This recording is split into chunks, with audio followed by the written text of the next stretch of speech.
భద్రాద్రి కొత్తగూడెం జిల్లా కేంద్రంలో భారీ ఎత్తున మావోయిస్టులు పోలీసుల ఎదుట లొంగిపోయారు. పోలీస్ హెడ్ క్వార్టర్స్ లో ఆపరేషన్ చేయూత కార్యక్రమంలో భాగంగా మల్టీజోన్ 1 ఐజీ చంద్రశేఖర్ రెడ్డి ఎదుట 86 మంది మావోయిస్టు దళ సభ్యులు జనజీవన స్రవంతిలో కలిసిపోయారు. లొంగిపోయిన మావోయిస్టులు బీజాపూర్, సుక్మా జిల్లాలకు చెందిన వాళ్లుగా గుర్తించారు. మావోయిస్టు పార్టీ పేరుతో బలవంతపు వసూళ్లు ఆపాలని పోలీసులు సూచించారు. ఆదివాసీ ప్రాంతాల అభివృద్ధికి మావోయిస్టులు అడ్డంకిగా మారారని చెబుతున్నారు. 4 నెలల్లోనే భారీ ఎత్తున మావోయిస్టులు లొంగిపోయారు. మావోయిస్టులు అజ్ఞాతాన్ని వీడాలని, జనజీవన స్రవంతిలో కలిసిపోవాలని పోలీసులు పిలుపునిస్తున్నారు. ప్రభుత్వం ద్వారా వచ్చే సహాయ సహకారాలను అందిస్తామని తెలిపారు.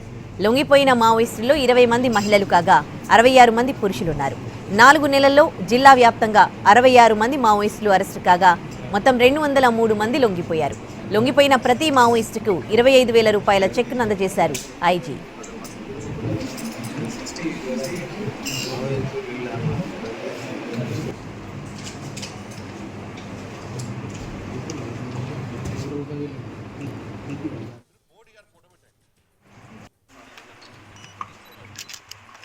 మా దగ్గర మా సమాచారం ఉంటుంది. మావోయిస్టులో ఎవరు పనిచేస్తున్నారు, ఏ ర్యాంక్లో పనిచేస్తున్నారు, ఏ కమిటీలో పనిచేస్తున్నారు అనేది మా దగ్గర సమాచారం ఉంటుంది.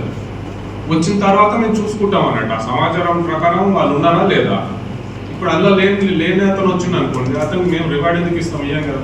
మా దగ్గర మా సమాచారం ఉంటుంది. మావోయిస్టులో ఎవరు పనిచేస్తున్నారు, ఏ ర్యాంక్లో పనిచేస్తున్నారు, ఏ కమిటీలో పనిచేస్తున్నారు అనేది మా దగ్గర సమాచారం ఉంటుంది.